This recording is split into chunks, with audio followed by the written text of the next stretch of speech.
E fala, torcida São Paulina, começando mais um vídeo aqui no canal. O vídeo agora trazendo todas as notícias de hoje. Nosso querido tricolor São Paulo, que pelo visto se acertou com o Flamengo sobre Alan. E a notícia da vez é que o São Paulo tem interesse em uma troca aí, Alisson por André Ramalho, André Ramalho por Alisson. Deixa aí nos comentários, acha que essa troca pode beneficiar o tricolor ou não? Deixa aí nos comentários, quero muito saber. Antes de mais nada, desce aí embaixo, deixa seu like, se inscreva no canal, ative o sininho de notificações. Tem vídeo no canal todo santo dia pra você curtir. Bora assistir o vídeo junto aí, no final, tu sabe, eu volto. A gente vai falar muito de Alan, de política e de André Ramalho. Grande de heróis, deixa a descrição sem mais enrolação. Simbora pro vídeo. De São Paulo, porque ele prometeu o mercado da bola. Eu quero saber, que mais que você separou pra gente, Bacégio?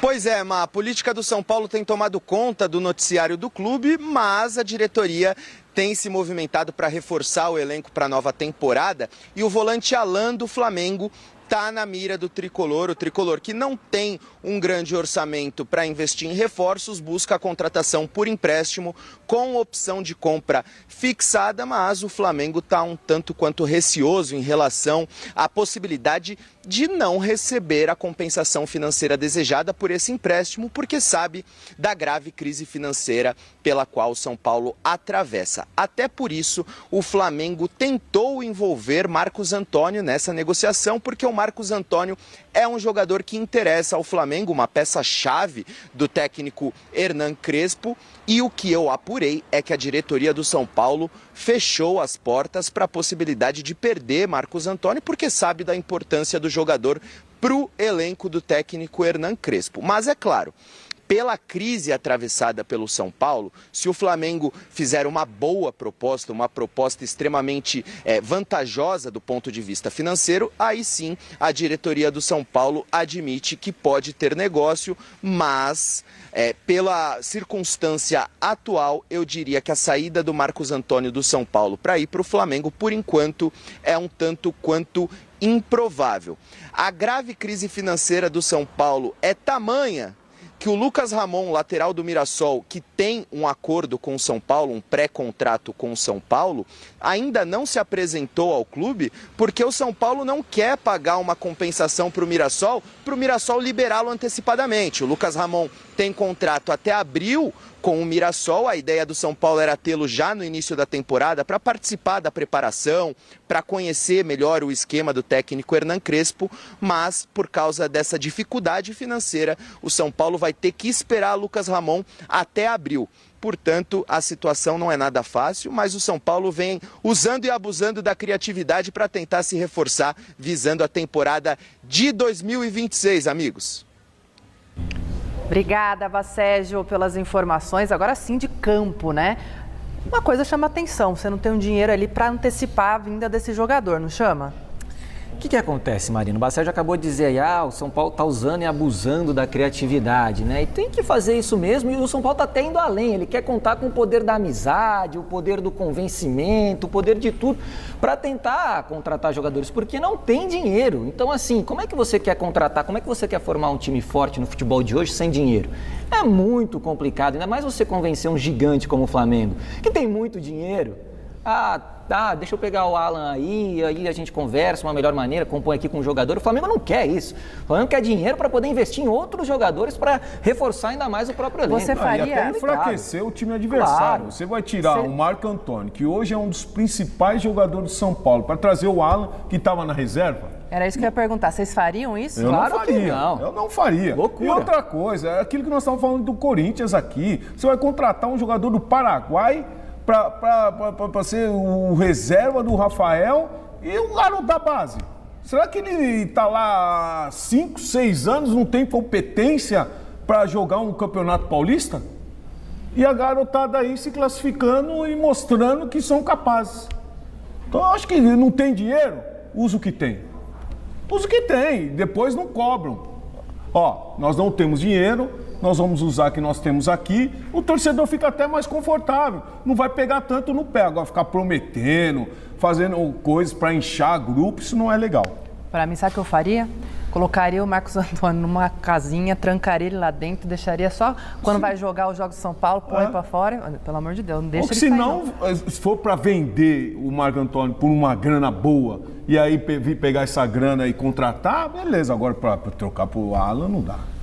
Vamos, a gente estava ali em frente ao prédio, estava rolando a reunião, você trouxe tudo para a gente ao vivo. Quero saber as novidades de hoje. Boa noite, Marcelo. Boa noite, Má. Boa noite a todos que acompanham o Gazeta Esportiva. Pois é, os bastidores políticos do São Paulo seguem fervendo. Ontem rolou a reunião do Conselho Consultivo para debater sobre o impeachment do presidente Júlio Casares. E agora já tem data marcada para a votação do impeachment do presidente no Conselho Deliberativo na próxima quarta-feira, dia 14 de janeiro, a partir das 6h30 da tarde, em formato presencial.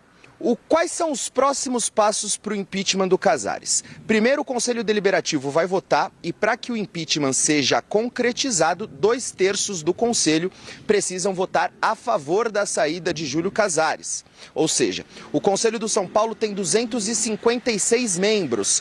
Desses 256, cerca de 170 precisariam votar a favor da saída, da destituição de Júlio Casares da presidência do São Paulo.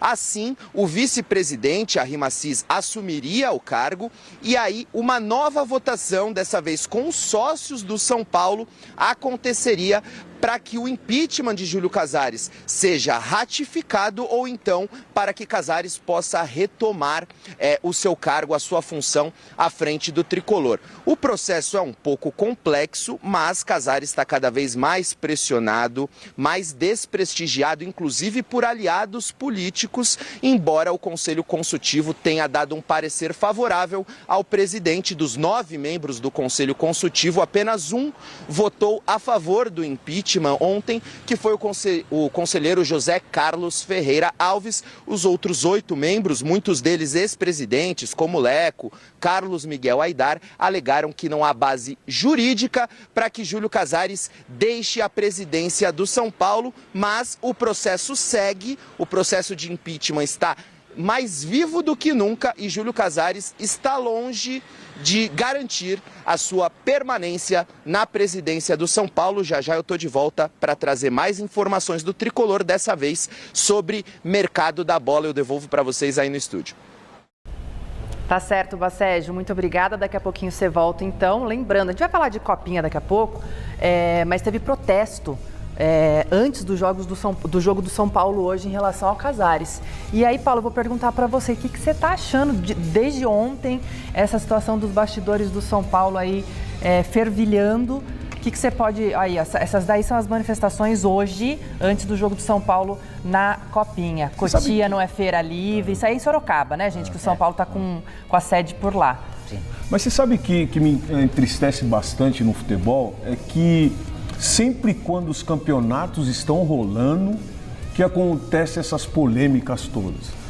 Aí coloca o jogador, agora o garoto que vai disputar uma copinha, também com toda essa confusão dentro do clube. Isso entristece bastante, porque isso não traz uma seriedade para as competições no nosso país. Então eu fico muito triste com tudo isso. Agora, ter mais de 170 votos, eu acho meio difícil, hein?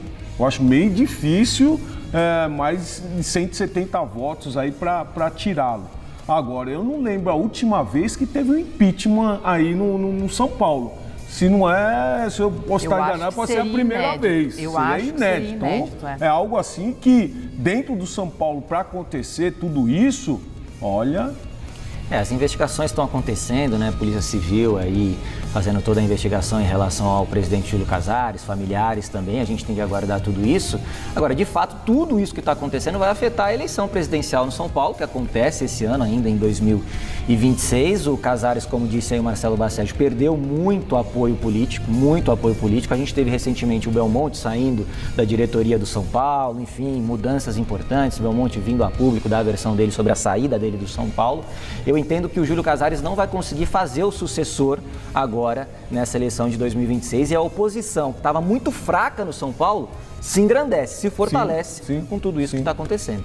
Já a gente vai falar mais disso. Uma clareada na questão do Alan, volante do São Paulo, reportagem do Valentim Furlan. Volante do Flamengo, do volante do Flamengo. Valentim Furlan falou que o Flamengo está aí avaliando a possibilidade e tal. O Flamengo quer garantias de que o São Paulo não vai dar um calote no Flamengo. E então pode ser que haja o encaminhamento dessa contratação. Não sabemos em que condições. O que o São Paulo quer é o empréstimo.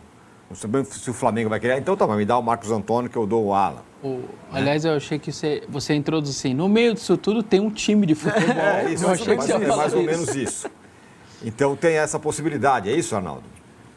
Bom, eu acho a possibilidade remota por diversos motivos. De novo, assim como no ano passado, agora com mais gravidade, evidentemente, o São Paulo dos 20 clubes da Série A é o que menos tem condição de ir ao mercado. Financeira e agora também moral. Né? Vamos fazer uma comparação com o Mirassol, que é o adversário do São Paulo. O São Paulo contratou o Danielzinho do Mirassol. Putz, tirou o melhor jogador do Mirassol, capitão. O Mirassol já contratou 11 jogadores depois de perder o Danielzinho. 11. Todos que jogaram a Série A do ano passado. E alguns com direito econômico e tudo. Todos que jogaram a Série A do ano passado. Você tem o Mirassol, claro, vai disputar a Libertadores, tem que se reforçar, mas... É o Mirassol, né? É o Mirassol. Então o poder de investimento do Mirassol hoje é 800 vezes maior que o do São Paulo. O São Paulo contratou o Danielzinho e o Coronel, o goleiro. Contratou também o Lucas Ramon, pré-contrato com o lateral do Mirassol, que só estará livre em maio se o São Paulo não pagar uma compensação, 100 mil reais, coisa do tipo. O São Paulo não tem esse dinheiro. O São Paulo não tem dinheiro pela trava do FIDIC para investir em jogador de futebol. Continua a mesma coisa. Vamos lá. O cara que está atrás de você aqui, Tirone Casares, se o FIDIC, a contenção, servisse para melhorar a situação financeira do São Paulo, se o São Paulo não tivesse um ralo que escoa dinheiro e tal, seríamos a favor de apertar os cintos. Como é que o torcedor do São Paulo pode continuar pela 4ª janela consecutiva com o elenco com salários atrasados, sem poder de contratação e tudo mais, acreditar numa política de contenção financeira que é exercida... Tem depósito daqui e ali, pingando de um lado para o outro, né? E aí, assim, o Alan não faz parte dos planos do Flamengo. O empresário do Alan põe o cara do São Paulo, o cara é amigão lá. Né? Vai pro São Paulo, bom, vai jogar, não sei o que lá. O Flamengo tem sido implacável com os outros clubes, inclusive com o Palmeiras, que é o principal rival dele. Ou é do jeito que o Flamengo quer, ou não rola. O Flamengo espevinhou o Inter por causa do Thiago Maia, do atraso, até ele conseguir o Vitão, que está sendo apresentado hoje. Eu vou espevinhar esses caras até eles liberarem o melhor jogador deles que eu quero, para perdoar a dívida dele. O Flamengo não vai negociar alguma coisa com o São Paulo se não tiver uma vantagem muito grande. Ou econômica ou esportiva. Então, eu não acredito na contratação do Alan, a não ser que o Flamengo leve algum jogador melhor do São Paulo que o Alan, né? Porque, na teoria, o São Paulo tem, então, bote que é bom. O jogador é um bom jogador e deve ser a 13ª opção de meio-campista do Flamengo. Nem é utilizado direito. Tá tudo certo. O problema é que você está tentando tirar de um time que tem dinheiro e que o salário do Alan não muda a vida do Flamengo em nada. Não atrapalha o dia a dia do Flamengo. Se o Flamengo fosse um clube apertado, eu preciso me livrar do salário... O clube, tá bom, o problema é esse. O São Paulo está tentando um cara, aliás, só para lembrar, 3 anos ele custou 8 milhões de euros, quase 50 milhões de reais ao Flamengo. Então, um empréstimo para o São Paulo seria maravilhoso. A dúvida é se o Flamengo vai querer fazer isso. Né? Você gosta dele? Acha bom jogador? O Palmeiras há uns anos tentou, né? O Palmeiras queria, inclusive, foi considerado um erro não ter pegado. Eu vi de fontes graúdas no Palmeiras que a gente errou não pegar o Alan, deixar ele para o Flamengo. Mas é assim, ele não está jogando, né? Não, assim, tem problemas físicos importantes. Como prospecto, assim, eu acho que seria um reforço interessante para o São Paulo, mas tem tanta coisa no meio do caminho, né? Não sei, eu fico olhando a questão do São Paulo, assim, e olhando de fora, né? Não faço a cobertura do São Paulo, mas eu não consigo achar um caminho para o São Paulo a médio prazo sair de todo esse rolo, né? É muita coisa acontecendo, é questão no campo também, né? O São Paulo teve problemas no campo, teve conquistas, mas nunca uma coisa que é sólida, né? É uma conquista, uma coisa esporádica. Mas o jogador em si, eu acho que acrescentaria muito pro São Paulo. E só uma coisa, a situação do Marcos Antônio, o São Paulo não pode bobear, porque a prioridade é dele, o valor fixado, bonitinho, só não pode bobear e perder o prazo para honrar, e ele ser jogador de São Paulo, e aí ele vai fazer o que ele quiser com o jogador, é isso? Se alguém quiser contratar o Marcos Antônio Hoje, hoje, ele tem que pode entrar nessa negociar. negociação. O Flamengo não pode chegar. Eu tinha te dar o Alan, você me dá o Marcos Antônio, eu te dou mais um troco aí. Que é o que ele fez com o Inter. Não, então, Mas aí qual que é a vantagem do São Paulo também, né? Não, mas o Flamengo não pode. O Flamengo tá com todas as cartas, o Cassino, tá com pode, tudo na claro mão. que pode. Só que aí ele não tem que negociar com a Lazio, tem que negociar com o São Paulo. Né? Então, se o Flamengo quiser contratar o Marcos Antônio, ele pode dar o Alan e não um troco, tem que ser um trocão, né? Não, como fez com o Vitão. Que seja, né? que seja.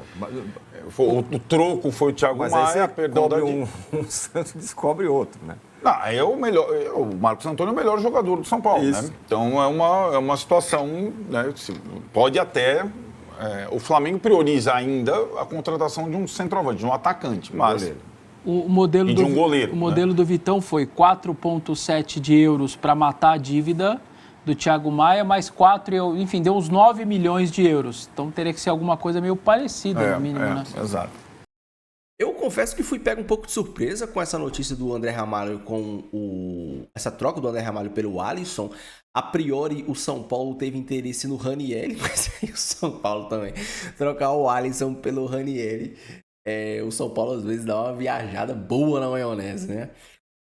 Mas, sendo sincero, talvez seja uma troca interessante para ambos os lados. O Alisson não vive um bom momento, depois da sua lesão ele não conseguiu mais se firmar. Ele teve bons momentos com o Dorival e foi um pedido do Dorival ele ir para o Corinthians. Essa troca talvez possa ser interessante para o São Paulo. O André Ramalho ele pode atuar de zagueiro, pode atuar também até de volante. Então, talvez não seja tão ruim. Por quê? Porque você tem Ferrarese, Alan Franco e Arboleda. O Tolói ninguém sabe como ele joga. Ou melhor, ninguém sabe se ele vai ter condições físicas de jogar. Ninguém sabe. O Sabino, entre nós, o Sabino é limitadíssimo. Ele teve um momento ou outro ali, um relance na temporada passada, mas o Sabino é um zagueiro de Série B. A gente sabe disso. Talvez o André Ramalho, um cara experiente que vem de um time grande, né, do Corinthians, seja um cara para ser esse reserva imediato do trio de zaga. Pô, sei lá, o Ferrarese se machucou, o Alan Franco se machucou, alguém tá suspenso. Talvez o André Ramalho até ganhe essa disputa com o Tolói, dependendo das condições físicas do Tolói, porque a gente sabe que o Tolói sofre muito com lesão. Não que o André Ramalho também não sofra tanto, mas a gente viu o André Ramalho atuar por mais vezes no Corinthians e ele, confessa até que foi pouco criticado. A torcida do Corinthians é uma torcida muito chata, né? E o André Ramalho, mesmo na fase ruim do Corinthians, ele acabou sendo um pouco criticado e eu até me surpreendi com a diretoria corintiana colocando o André Ramalho como moeda de troca. Não acho mau negócio. Com a vinda do Alan, você vai ter Bobadilha, Marcos Antônio, o Alan, você tem o Danielzinho que chegou e chegou bem, você tem o Negruti, menino da base, então ainda tem o Pablo Maia, né? O Pablo Maia, o Botafogo esqueceu não, né? Abriu mão do Pablo Maia, não vai mais querer, assim como não vai querer mais o Ferrarese. O São Paulo tá tentando se virar no mercado, mas pra mim ainda vai faltar um meia, pra mim ainda vai faltar um 10, pra mim ainda vai faltar um cara que organize meio de campo. O São Paulo vai continuar sendo um time muito coletivo, a não ser que o Crespo consiga... Pra falar a verdade, eu acho que esse ano vai depender muito de como o Lucas Moura vai estar, porque o Lucas Moura é o diferente do São Paulo.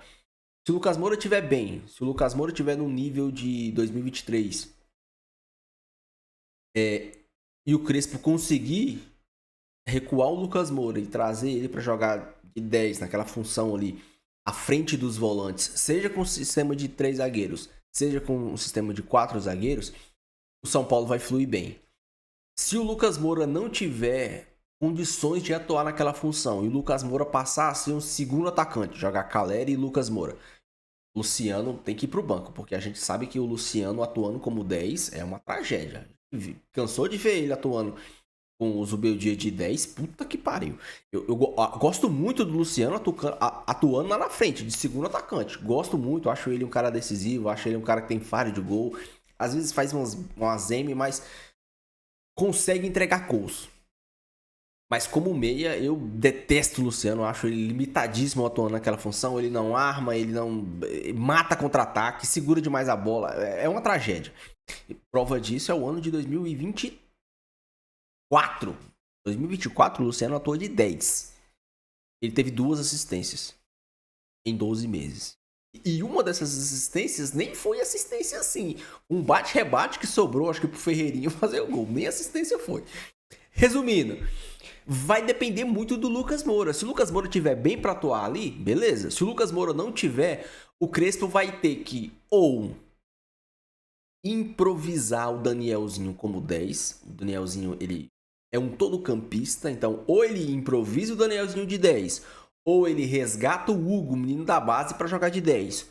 Ou ele vai ter que montar um sistema extremamente coletivo para o time do São Paulo. Vai ser um time cheio de volantes, com 3 volantes, que seja, e esses caras vão ter que ajudar na criação. E aí essa bola vai ter que chegar com qualidade. Talvez até chegue com qualidade se você colocar Bobadilha, Danielzinho e Marcos Antônio, você tem um meio de campo interessante. Você tem aí um volante mais volante, que é o Bobadilha, e 2 caras que sabem jogar, 2 caras que saem pro jogo. Não são armadores, não são 10, não são meias, mas são caras que conseguem jogar, são bons 8. Conseguem jogar assim como o Alan, a depender de como o Alan vai chegar no time do São Paulo. Ninguém sabe como ele vai chegar. É uma grande incógnita. O São Paulo, o Crespo ainda vai ficar limitado, porque o Crespo já deu a entender que gostaria de jogar num 4-4-2, mas o São Paulo não tem meias para jogar num 4-4-2, né? Você jogar com meia direita e com meia esquerda, quem poderia fazer essa função? Você até jogaria com volantes naquela função, mas volantes não são meias. E para um 4-3-3, você precisa de um 10 à frente dos 2 zagueiros para jogar com 2 pontas. E o São Paulo só tem um ponta, que é o Ferreirinha. Tem os meninos da base lá, mas claramente os meninos não estão prontos. A gente não pode cobrar desses moleques como se cobra do Ferreirinha, como se cobra do Luciano, como se cobra do Lucas, como se cobra dos caras profissional de verdade. Deixa a sua opinião, deixa seu comentário, não esqueça de deixar o seu like e se inscrever no canal. Com Deus, até o próximo vídeo e valeu!